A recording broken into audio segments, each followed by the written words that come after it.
The sensor screen showed exactly what Admiral Hrath wanted to see. 200 Valorian warships hung in perfect formation at the edge of the new Perth system. The human colony below had no idea death was coming.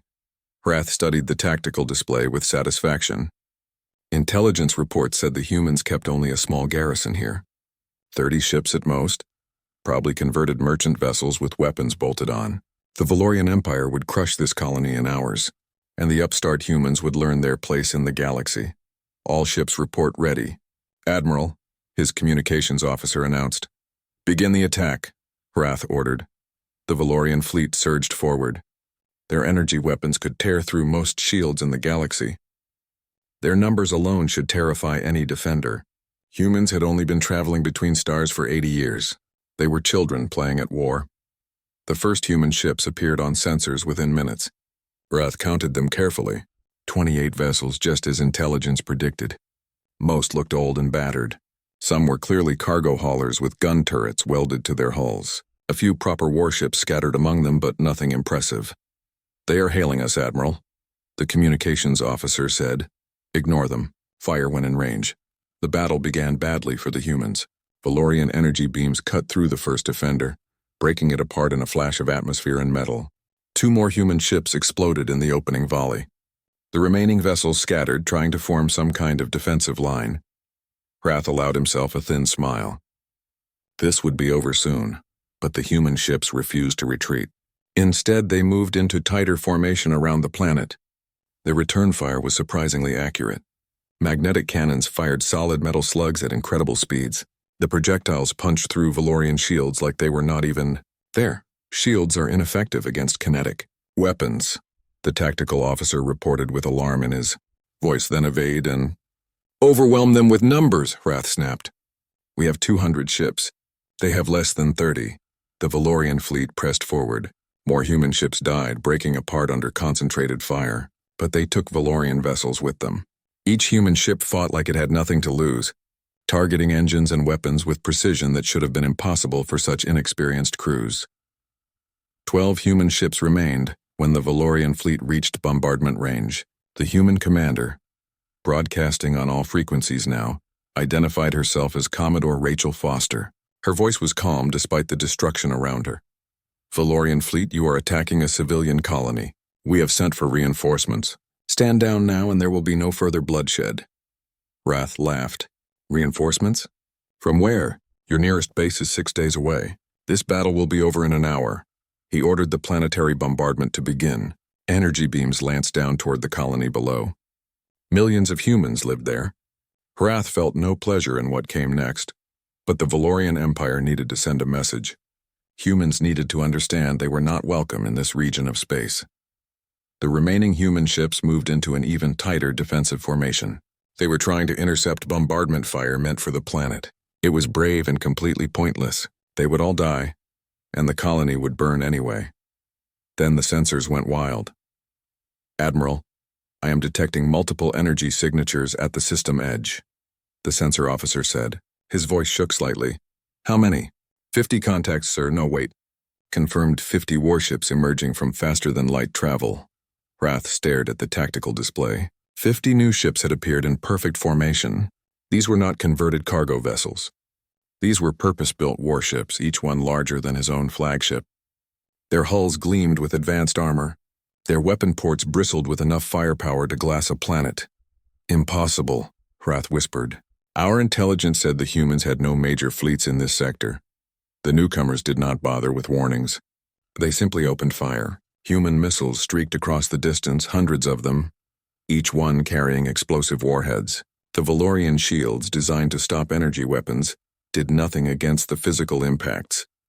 3 Valorian ships disappeared in the first salvo. 5 more in the second. The human warships moved with coordination that spoke of years of training and discipline. They divided the Valorian fleet into sections, surrounding and destroying each group with ruthless efficiency. All ships, evasive maneuvers, Hrath ordered. Return fire, but the Valorian weapons were useless. Energy beams splashed against human armor without effect. The humans had designed their ships specifically to fight enemies like the Valorians. Every weakness in Valorian tactics had been studied and countered. Within an hour, Half of Hrath's fleet was destroyed or crippled. The rest were fleeing in disorder. Hrath's own ship took 3 missile hits that knocked out engines and weapons. They drifted helplessly while human ships surrounded them. A communication came through. A human officer appeared on screen, a man with gray hair and calm eyes. He wore the uniform of a captain. Valorian vessels, this is Captain David Walsh of the human carrier Indomitable. You will power down all weapons and prepare to be boarded. Your wounded will receive medical attention. Any ship that attempts to flee or fight will be destroyed. Hrath had no choice. He gave the order to surrender. As Valorian crews were taken prisoner, he listened to the human communications channels. What he heard turned his blood cold. Commodore Foster was thanking Captain Walsh for the rescue. Walsh's response was casual, almost bored. Just doing our job, Commodore. The 3rd Defense Fleet was closest, so we got here first. The 2nd Defense Fleet is still 2 days out. Lucky we were running exercises nearby. Hrath understood then. This was not humanity's main military force.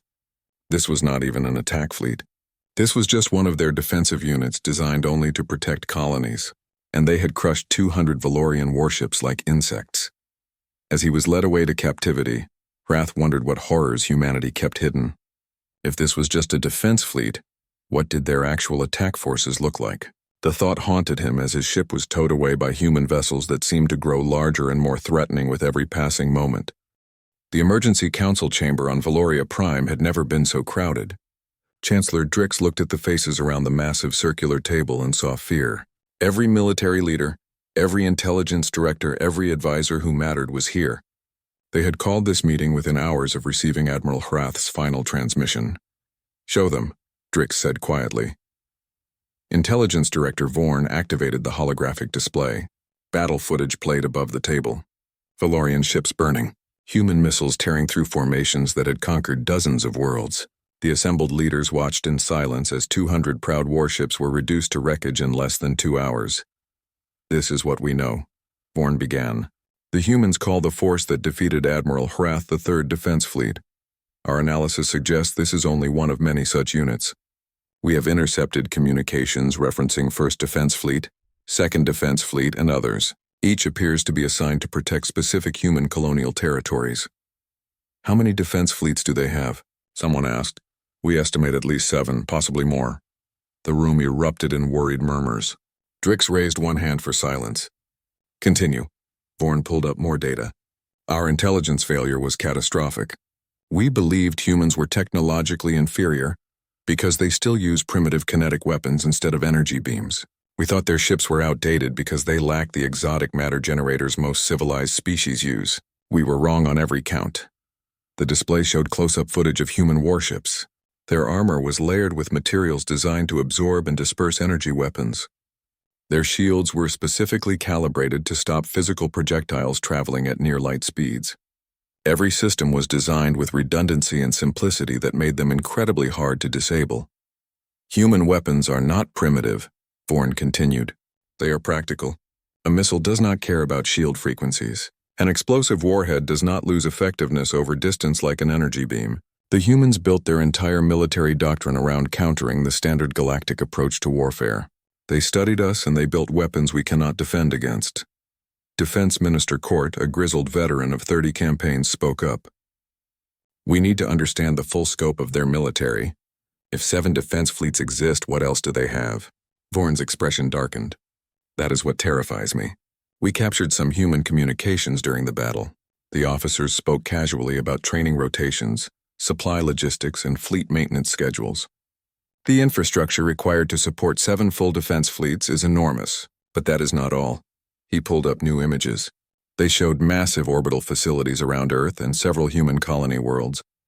Construction yards that dwarfed anything the Valorian Empire operated. Dry docks large enough to build ships that would make the supremacy look small. These shipyards have been operating for decades. The humans have been building warships since before they made contact with galactic civilization. They were preparing for war while they smiled and talked about trade agreements. Chancellor Drix felt cold. The Valorian Empire had dismissed humanity as upstart newcomers. They had seen a species barely 80 years into space travel and assumed weakness. Now the truth was clear. Humans had spent those 80 years preparing for the day when someone would challenge them. "What do we know about their command structure?" Drix asked. Very little. Their defense fleets report to something called Colonial Protection Command, but we have also intercepted references to expeditionary fleets. These appear to be separate from the defensive forces. Their purpose and capabilities are unknown. The silence that followed was heavy. If the humans maintained separate fleets for offense and defense, what did that say about their true military strength? The Third Defense Fleet alone had crushed Hrath's forces. What could an actual attack fleet do? Minister of Trade Lessa spoke for the first time. The other powers are watching. The Merchant Collective suspended their sanctions on human trade goods this morning. The Concordat has requested an emergency diplomatic meeting with Earth's government. Everyone is afraid, as they should be, Vorn said. I have prepared a full intelligence briefing. It makes for difficult reading. He distributed data tablets around the table. Drix scanned the information and felt his heart sink. Human population estimates, industrial capacity, resource extraction rates. Every metric suggested a civilization gearing up for total war. Yet the humans had maintained peaceful relations with everyone. They traded fairly, negotiated honestly, and avoided conflicts whenever possible. It was a deception, Drix thought bitterly. They had lulled the galaxy into complacency while building an arsenal capable of challenging every major power. We need to sue for peace immediately, Lessa insisted, before they retaliate. Retaliate? Court laughed bitterly. We attacked them. They would be justified in burning our homeworlds to ash. The fact that they have not done so is either mercy or calculation. It is worse than that, Vorn said quietly. I have analyzed human behavior since they entered galactic society. They are genuinely peaceful. They prefer trade to war, cooperation to conquest. But they are also paranoid. They prepare for worst-case scenarios. Every treaty they sign includes provisions for its violation. Every trade route they establish has military contingencies. They think in terms of what could go wrong, not what should go right. Drix understood. They built their fleets not to attack us, but because they feared we would attack them. Precisely. And now we have proven their fears correct. We attacked without provocation. We targeted civilians. We gave them every justification they need to consider us an existential threat. The implications settled over the council like a shroud. The Valorian Empire had started a war with a sleeping giant. They had kicked a predator, and then realized too late what they were dealing with. What are our options? Drix asked. Court pulled up military projections. If we commit our entire fleet, every ship from every sector, we could perhaps field 800 warships. This would leave our territory undefended and vulnerable to our other enemies. The humans would destroy this force just as they destroyed Hrath's fleet. Our weapons are ineffective. Our tactics are countered. We cannot win a conventional war. Unconventional warfare, someone suggested. Against a species that prepared for 80 years before even revealing themselves to us? They have considered every scenario. They have planned for every contingency. We are fighting an enemy that thinks generations ahead. Drix made his decision. Contact the human government. Offer reparations, territorial concessions, whatever they want. We end this war before it truly begins. The shame will be immense, Lessa warned. We will look weak before the entire galaxy. Better to look weak than to be extinct, Drix replied. Vorn, what is your assessment? If we continue fighting, what happens? The intelligence director's answer was simple and terrible. They destroy us, not because they want to, but because they will not risk allowing a threat to exist. Humans are patient and they are thorough. If we force them to fight, they will not stop until we are no longer capable of threatening them. That means occupation, disarmament, and possibly the dissolution of our empire. The council voted unanimously for peace. Messages were sent through every diplomatic channel humanity would accept. The Valorian Empire offered surrender terms within 6 hours of the council meeting ending. Drix retired to his private office and looked at the intelligence reports one more time. One detail caught his eye. A junior analyst had included satellite footage from human space. The images showed hundreds of ships under construction. New designs, larger than anything currently in service. Weapons testing on remote moons. Tactical exercises involving thousands of fighters. The humans were still building, still preparing, still expecting the worst, and the galaxy had just proven them right. Ambassador Patricia Wright watched the delegation file into the conference room with barely concealed amusement. They tried to hide their nervousness, but she had been reading alien body language for 20 years. The Delani diplomat Morich kept adjusting his ceremonial robes. The Valorian representative would not make eye contact. Even the usually confident merchant collective observer seemed smaller than usual. "Thank you for coming," Patricia said, gesturing to the seats around the table. "I understand you have proposals to discuss." The Geneva United Headquarters conference room was deliberately understated. Simple furniture, large windows showing Earth's blue oceans below, and minimal decoration. Patricia had learned that displays of wealth or military power often backfired in negotiations. Better to seem approachable, reasonable, civilized. Morik cleared his throat. "Ambassador Wright, on behalf of the Galactic Council, we come to broker peace. The Valorian Empire has authorized me to offer full reparations for their unprovoked attack on New Perth. They will withdraw from all contested border territories. They will pay damages to the families of those who died. They will accept responsibility for this regrettable incident." "Incident," Patricia repeated softly. "They destroyed 12 ships and killed 3,000 colonists." "You call that an incident?" "A tragic one," Morik said quickly. "Which is why the reparations are so generous. Valorian credits equal to 10 billion of your dollars, full access to 3 resource-rich systems, technology sharing agreements. The Valorian Empire is willing to be quite generous to avoid further conflict." Patricia studied the data pad Morik had slid across the table. The offers were substantial, she had to admit. More than most species would get after repelling an invasion. The Valorians were clearly terrified. "Why?" she asked simply. The delegation looked confused. Morik tilted his head in the Dulani expression of uncertainty. "Why what, Ambassador? Why are they so eager to make peace? They lost one battle. Most empires would regroup and attack again. The Valorians have extensive military resources. Why surrender so quickly?" The silence that followed told Patricia everything. They were afraid. Not just cautious or concerned. Actually afraid. Of humanity. Of what humanity might do if pushed. "Do you know why we call them defense fleets?" Patricia asked conversationally. The delegation exchanged glances. None of them answered. Patricia activated the room's holographic display. Earth appeared above the table, rotating slowly. Dozens of facilities orbited the planet, from small research stations to massive industrial complexes. The third defense fleet that engaged the Valorian attack force is called a defense fleet because defending colonies is their only job. They patrol human space. They protect our citizens. They train endlessly for the scenario that just occurred. Someone attacks, they respond. They eliminate the threat. That is what they are designed to do. She zoomed the display out to show the other human colonies. Each had similar orbital infrastructure. Each had ships moving on patrol routes. We have 7 defense fleets in total. Each one is assigned to a specific region of human space. They are stationed there permanently. Their ships are optimized for fighting close to supply bases and repair facilities. They are very good at their specific job, as the Valorians discovered. Morik leaned forward. "Then your military is smaller than we feared. 7 fleets is substantial but not overwhelming. Perhaps we can discuss a balance of power arrangement." Patricia smiled. "You misunderstand. The defense fleets are not our military. They are our defensive force." "There is a difference." She changed the display. Now it showed different orbital facilities. Ones further from Earth. Staging areas marked with designations like 1st Expeditionary Group and Forward Operating Base 17. These are our expeditionary forces. The ships and personnel designed for offensive operations far from human supply lines.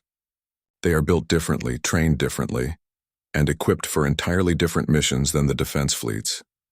The Valorian representative, a female named Sira, finally spoke.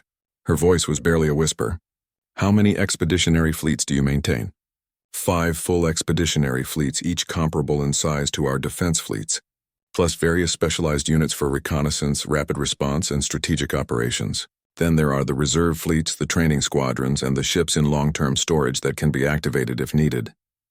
Patricia watched the numbers sink in. The Valorians had attacked expecting to fight a minor colonial power. Instead, they had kicked a military machine that dwarfed their own capabilities. And they had only encountered the tip of that machine. "But why?" Sira asked desperately. "Why build such overwhelming force? You humans seem to prefer peace. Your traders are honest. Your diplomats are reasonable. Why do you maintain such a massive military if you do not intend to use it?" This was the important part. Patricia chose her words carefully. "Because we have studied galactic history. We know what happens to species that seem weak. They get conquered, absorbed, or exterminated, We know what happens to species that seem too strong. They get preemptively attacked by alliances of fearful neighbors. So we built exactly enough strength to ensure no single power can threaten us, but not so much that everyone unites against us. She pulled up more data. Historical records of humanity's early space exploration. The first contact with alien life. The realization that humanity was stepping into a galaxy full of ancient civilizations, some peaceful and some hostile. We were terrified when we first discovered you all existed. Imagine being a child who suddenly learns they are surrounded by adults, some friendly and some not, all with weapons you do not understand. We could have retreated into isolation. Some of our leaders suggested that, but we chose differently. The display showed the construction of the first human military shipyards, the recruitment programs, the technology development initiatives that turned peaceful research into weapons research. We decided that if we were going to survive in this galaxy, we needed to be too dangerous to attack casually, but too valuable to destroy entirely. So we built our fleets. We developed our weapons. We trained our personnel, and we hoped we would never need to use any of it. Morik processed this. You built a military to avoid using it. Exactly. The strongest walls make for the quietest neighbors.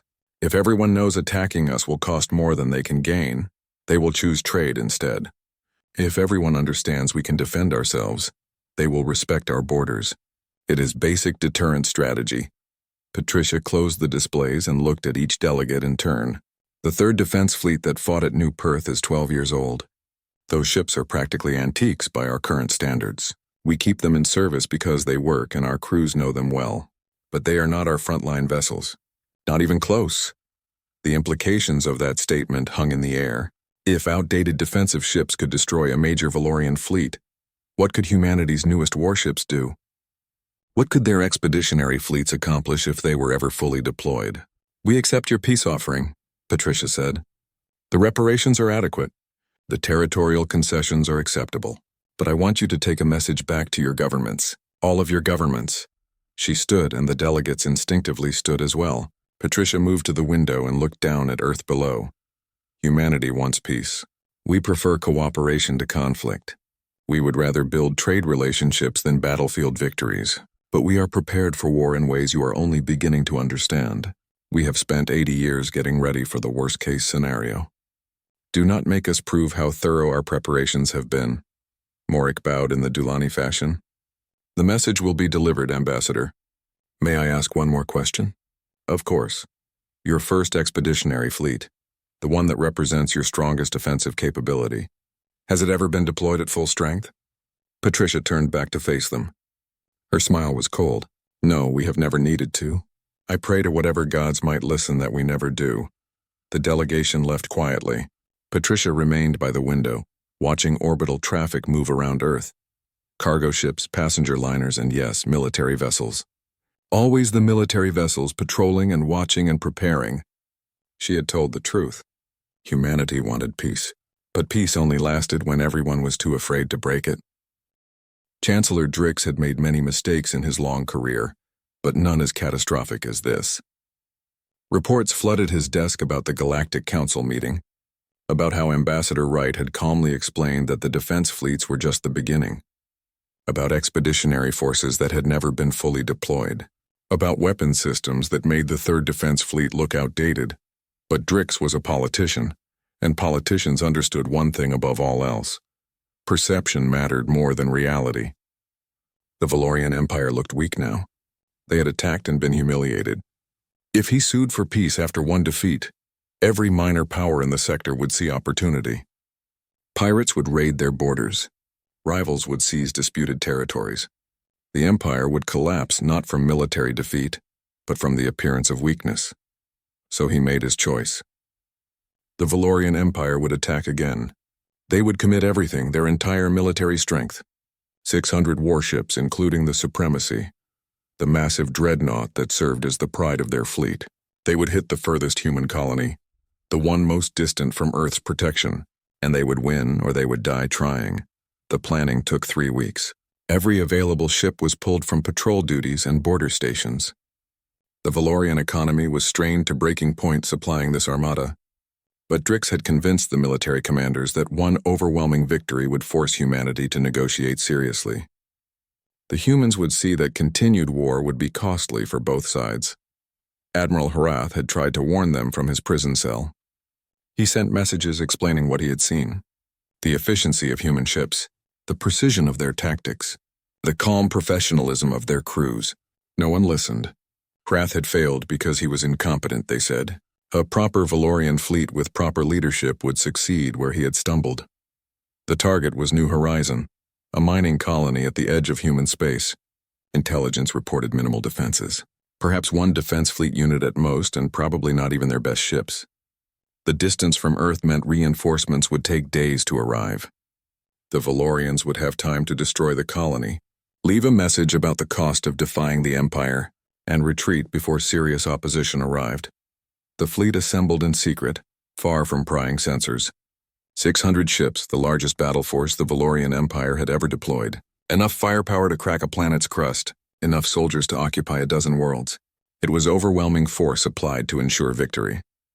They emerged from faster-than-light travel in perfect formation, confident and ready. New Horizon hung before them. A dusty world being slowly transformed by human industry. Sensors detected the expected defenses. Light orbital platforms, a few patrol ships, nothing that could stand against 600 warships. Then the sensors detected something else. 12 ships accelerating toward them from the outer system. Not defense fleet vessels with their distinctive blocky armor and defensive focus. These were different. Sleeker, faster, with weapons configurations that suggested pure offensive capability. The lead ship transmitted identification codes: 1st Expeditionary Fleet, Carrier Group 7. The Valorian fleet commanders laughed. 12 ships against 600? This would be easier than expected. They would crush this pitiful force and teach the humans the cost of arrogance. The human carrier group did not slow down. They came straight at the Valorian formation at speeds that seemed reckless. Their point defense systems activated, creating a shield of explosive projectiles that destroyed every missile the Valorians launched. Energy beams splashed harmlessly against armor that seemed to drink in the energy and convert it to harmless heat. Then the humans opened fire. Not with the simple kinetic weapons of the defense fleets, but with something new: magnetic accelerators that fired projectiles wrapped in exotic matter fields. The rounds punched through Valorian shields like they were not there, then detonated inside enemy ships with devastating effect.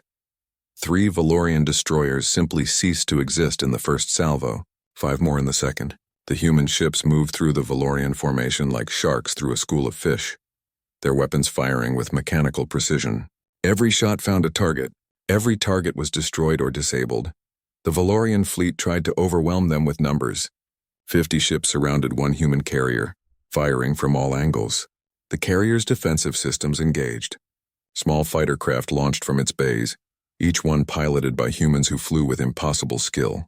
They darted between Valorian ships, targeting specific systems with weapons that seemed designed to disable, rather than destroy. Within an hour, the Supremacy found itself alone at the center of a debris field. Most of the Valorian fleet was destroyed. The survivors were fleeing or drifting helplessly with disabled engines. And the 12 human ships were undamaged. Not a single casualty, not even minor hull damage. Then something impossible happened. Human soldiers boarded the Supremacy. In the middle of a battle, small assault craft attached to the dreadnought's hull and cut through the armor. Marines in powered suits stormed the corridors, moving with tactical precision that spoke of years of training. They used non-lethal weapons where possible, stunning crews rather than killing them. The bridge fell in less than 10 minutes. The Valorian command staff found themselves staring at humans in combat armor, weapons trained but not firing. The lead Marine removed her helmet, revealing a young woman with calm eyes. "The ship is ours. You will order all remaining crew to stand down. Resistance will be met with force. Cooperation will result in humane treatment as prisoners of war." The Valorian captain, a proud male named Dorn, could only nod. His entire battle group had been destroyed by 12 ships. His flagship, the mightiest vessel in the Valorian Navy, had been boarded and captured in minutes. Everything he thought he knew about warfare had been proven wrong. Captain Helen Torres of the human carrier Relentless appeared on the communication screen. She looked tired, like this battle had been an unwelcome chore rather than a glorious victory. Behind her, the bridge crew worked efficiently, monitoring the disabled Valorian ships and coordinating recovery operations. Admiral Dorn, you are now a prisoner of war. Your surviving crews will be treated according to galactic conventions. Your wounded will receive immediate medical attention. Your dead will be returned to Valorian space with full honors. Dorn found his voice. You are very efficient at war for a species that claims to prefer peace. Torres's expression hardened. We prefer peace. That does not mean we are unprepared for war. Your Chancellor made a choice to continue fighting. We are simply showing him the consequences of that choice. She leaned forward. I am going to do something unusual now, Admiral. I am going to show you classified information. Not because I like you, but because I need you to carry a message back to your people. The screen changed. It showed fleet listings, force deployments, strategic capabilities. The first expeditionary fleet had 5 carrier groups. 7 had just defeated the Valorian Armada. 1 through 6 had never been deployed. Then Torres showed him the other expeditionary fleets, 2nd through 5th, each with similar capabilities. What you faced today was 1 carrier group from our first expeditionary fleet. We have 4 more carrier groups that have never seen combat. We have 4 more complete expeditionary fleets beyond that. And we have the defense fleets and the reserves and the ships still under construction. Dorn felt his spirit break. The Valorian Empire had committed everything and been crushed by 1/5 of 1 human fleet. If they fought seriously, if they deployed everything, humanity could burn the Valorian homeworld to ash and barely strain their logistics. Why show me this? He asked quietly. Because your Chancellor needs to understand. Humans are not bluffing. We are not exaggerating. We built this military over 80 years of careful planning and preparation. We designed it to be so overwhelming that no one would dare attack us. You ignored the warning. You attacked anyway. Now you know the truth. Torres closed the tactical displays. You will be released within the week. Your surviving ships will be towed to neutral territory and returned to Valorian control. You will carry this message to Chancellor Drix. Sue for peace now, or we deploy the 2nd Expeditionary Fleet. If we deploy the 2nd, we will not stop until the Valorian Empire no longer has the capability to threaten human colonies. That means occupation. That means disarmament. That means your empire ends. Dorn was taken to a prison cell that was clean and well-maintained. His guards were professional and polite. He received medical care for injuries he had not even realized he sustained. And he thought about the 12 human ships that had destroyed 600 Valorian warships in less than 2 hours. When he finally returned to Valorian space a week later, he carried Torres's message and his own testimony. He told Chancellor Drix everything. About the human efficiency, their weapons, their tactics, about the fleet strength they had never fully deployed, about the choice humanity offered, peace or destruction. This time Drix listened. The resignation document lay unsigned on Chancellor Drix's desk. Outside his office window, protests filled the streets of Valoria Prime. Citizens demanded answers. How could their mighty empire lose 2 fleets to a species barely a century into space travel? Who would protect them now that their military was shattered? Drix had spent 3 days reviewing Admiral Dorn's report. 3 days watching battle footage that showed human ships dancing through Valorian formations like they were standing still. 3 days coming to terms with the truth that his pride had nearly destroyed his civilization. The peace offer arrived the same day as Dorn's return. Human terms were harsh but not unreasonable. Complete withdrawal from all disputed territories. Full reparations for damages, now tripled because of the 2nd attack. Access to 2 additional resource-rich systems as compensation. War crimes trials for the officers who ordered attacks on civilian targets. And 1 more condition that stung worse than all the others combined. Public acknowledgement that the Valorian Empire had initiated unprovoked aggression. The military council wanted to refuse. Some called for guerrilla warfare, hit-and-run attacks on isolated human targets. Others suggested biological weapons or other desperate measures. Drix listened to their proposals and saw only madness. They did not understand what they were facing. We will accept human terms, Drix announced at the emergency council session. All of them. Without negotiation. The room exploded in angry protests. Drix weathered the storm and waited for silence. When it came, he spoke with the weight of complete certainty. I have read Dorn's report 17 times. I have analyzed the tactical data. I have consulted with every military expert we have. And I have reached one inescapable conclusion. If we continue this war, the Valorian Empire will cease to exist within 3 months. Defense Minister Court stood. We still have ships. We still have soldiers. We can fight. With what? Drix asked.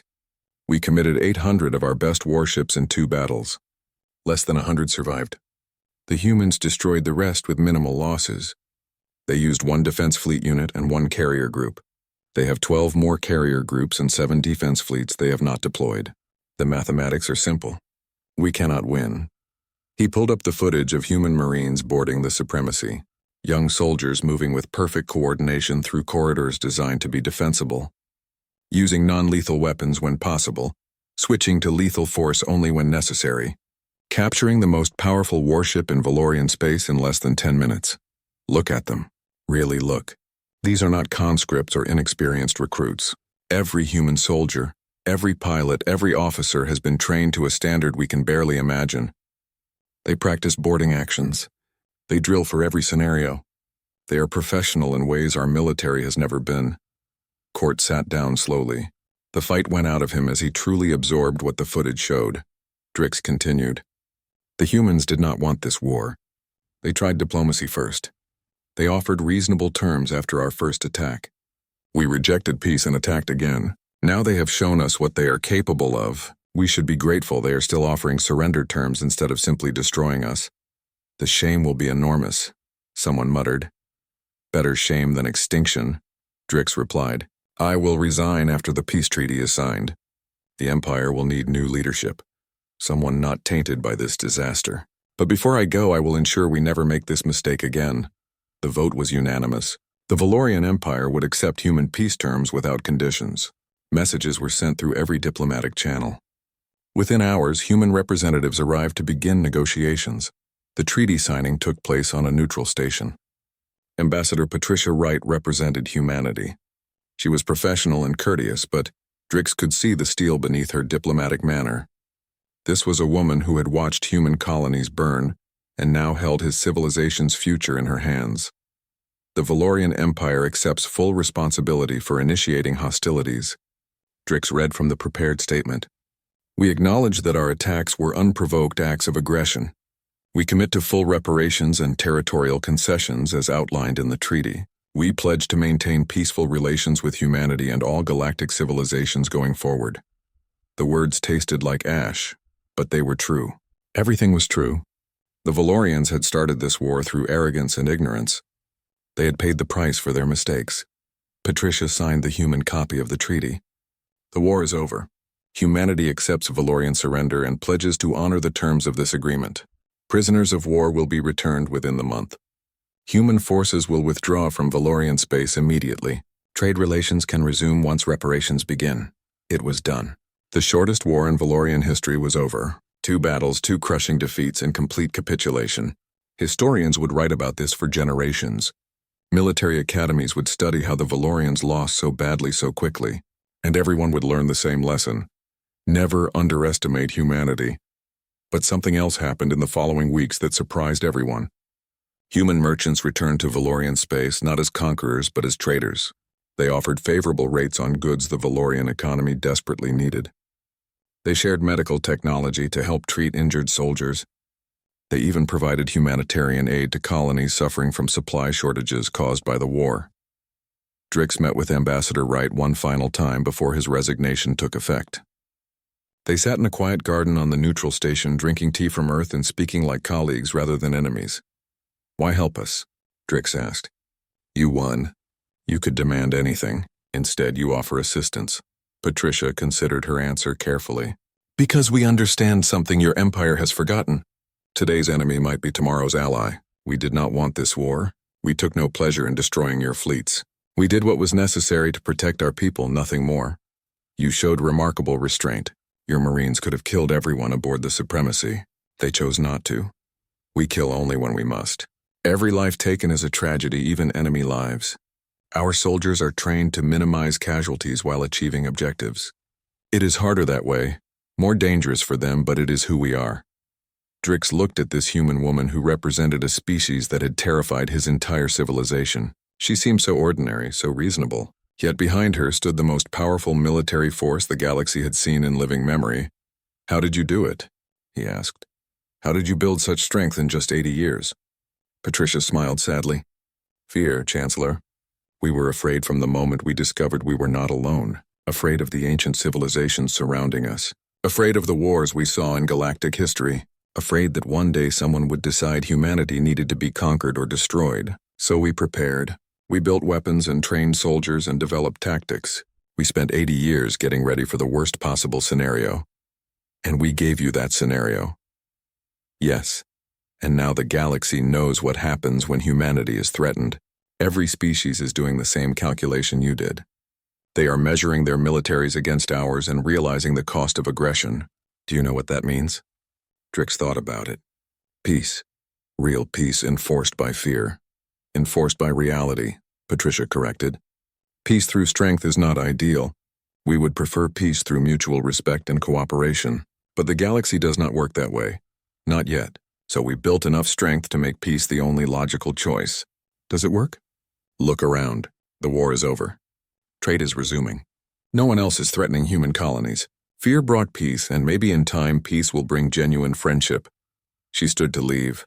Your resignation is not necessary, you know. You could stay in office and rebuild. No, Drix said firmly. I led my people into disaster. I must accept the consequences. But I will spend my remaining years teaching others not to repeat my mistakes. The Valorian Empire will never again attack without understanding their enemy. That is the one good thing that can come from this shameful episode. Patricia offered her hand in the human gesture of respect. Drix took it. Two leaders who had been enemies now parting as something close to friends. The war had ended not with hatred but with understanding. Humanity had proven they could fight. Now they were proving they could make peace. As Drix watched her leave, he thought about his empire's future. They would recover. They would rebuild. And they would remember the lesson humanity taught them. Strength without wisdom leads to disaster, but wisdom backed by strength creates lasting peace. 5 years had passed since the Valorian War ended. In the grand sweep of galactic history, it was barely a footnote. 2 battles, a few thousand deaths, and a peace treaty. But the ripples from those events continued spreading outward, changing everything they touched. The Galactic Council chamber looked the same as always. Representatives from 47 species sat in the circular arrangement that had defined interstellar diplomacy for 3,000 years. But today was different. Today, for the first time, a human would address the full council as a permanent member rather than an observer. Ambassador Patricia Wright walked to the central podium with confident steps. She wore simple, formal attire, nothing ostentatious. The human delegation behind her was small, just 3 advisors. They did not need to make grand displays. Everyone in this chamber knew what humanity represented. Honored delegates, I thank you for granting humanity full council membership. Patricia began. We come not as conquerors or as supplicants, but as equals ready to contribute to galactic civilization. The words were diplomatic and carefully chosen. But everyone present understood the subtext. Humanity was equal because they had the military strength to enforce that equality. The Valorian War had proven that definitively. Patricia continued. In the 5 years since the regrettable conflict with the Valorian Empire, humanity has worked to build positive relationships across the galaxy. We have increased trade with 32 species. We have shared medical and agricultural technology with developing worlds. We have contributed to peacekeeping operations in 4 disputed regions. We believe in cooperation, not domination. Morik, now serving as council speaker, responded, Humanity has indeed been a responsible member of the galactic community. Your contributions to the Outer Rim famine relief were particularly noteworthy. But there are concerns we must address. Of course, Patricia said smoothly. Your military buildup continues. New shipyards are under construction. Your defense and expeditionary fleets are being modernized with increasingly advanced weapons. Some species worry about humanity's intentions. This was the inevitable question. Patricia had prepared for it. Our military expansion serves one purpose, deterrence. We maintain sufficient force to ensure no one can threaten human colonies without facing unacceptable costs. This policy has succeeded. Since the Valorian War ended, not a single hostile act has been committed against human territory. Not one. She pulled up a holographic display showing human military deployments. Everything was transparent, nothing hidden. 7 defense fleets protecting colonial regions. 5 expeditionary fleets ready for rapid deployment. Reserve forces and training units clearly marked. We hide nothing. Every major power knows our capabilities. They know where our ships patrol. They know our weapons specifications. We want everyone to understand exactly what they face if they attack us. Perfect knowledge prevents miscalculation. A representative from the Concordat Military Alliance spoke up. But your forces exceed defensive requirements. You could conquer half the galaxy with what you have built. We could, Patricia agreed calmly. But we will not. Conquest is expensive, morally wrong, and ultimately unsustainable. We studied galactic history. Every empire that tried to rule through force eventually collapsed. The costs of occupation always exceed the benefits. We have no interest in repeating those mistakes. She changed the display to show economic data, human trade relationships, technology exchanges, and cultural programs. This is what interests us. Mutual prosperity through cooperation. We make more profit from peaceful trade than we ever could from military conquest. And profit aside, most humans genuinely prefer working with other species rather than fighting them. The Valorian representative, a young female named Kessa who had replaced the disgraced old leadership, stood to speak. Humanity speaks of peace, but you maintain the largest military force in this sector of space. How can we trust your intentions? Patricia met her eyes directly. Because we had you at our mercy and chose restraint. We could have occupied Valorian space after your surrender. We could have dismantled your military and imposed puppet government. Instead, we took reparations, withdrew immediately, and helped your economy recover. Our actions speak louder than our words. Kessa nodded slowly and sat down. It was true. Humanity had shown remarkable mercy considering the circumstances. The Valorian Empire had attacked twice and been crushed twice, yet humanity had not pressed their advantage beyond reasonable peace terms. Morik called for a vote on permanent human membership. It passed unanimously. 47 species agreed that humanity deserved a seat at the table. Some voted out of genuine respect. Others voted out of fear. But everyone voted yes. After the formal session ended, Patricia found herself in a smaller meeting room with representatives from a dozen major powers. This was where real diplomacy happened, away from cameras and official records. We need to discuss the elephant in the room, the Concordat representative said. Everyone here is rearming. Military budgets are increasing across the galaxy, all because of humanity, Patricia sighed. I know. It is an unfortunate side effect of our deterrence policy. You see our strength and feel you need to match it. But consider this. Has there been a major war anywhere in the galaxy since the Valorian conflict ended? The room fell silent. It was true. 5 years without significant military conflict, the longest period of general peace in recent memory. Skirmishes and minor disputes continued, but no one had launched a major war. Your military buildup has created stability, Morik admitted. No one wants to fight when humanity might intervene. You have become the galaxy's unofficial peacekeepers simply by existing. That was not our intention, Patricia said. But if it works, we will accept the responsibility. Humanity will intervene to stop genocides, prevent humanitarian disasters, and protect smaller species from aggressive neighbors. Not because we want to be galactic police, but because it is the right thing to do. The Merchant Collective Observer, a pragmatic species focused on profit, spoke up. Your military spending must be enormous. How do you sustain it? Efficiency and economics of scale, Patricia explained. We build ships in massive automated shipyards that reduce per-unit costs dramatically. We train personnel in virtual simulations that cost almost nothing compared to live exercises. And we design weapon systems to be simple and maintainable, rather than exotic and expensive. Military strength does not require bankrupting your economy if you do it intelligently. She shared economic data that made several representatives whistle in amazement. Humanity's military consumed only 12% of their total economic output, far less than most species spent for far weaker militaries. The secret was industrial efficiency and long-term planning. The meeting continued for hours, covering trade agreements, technology sharing, and mutual defense arrangements.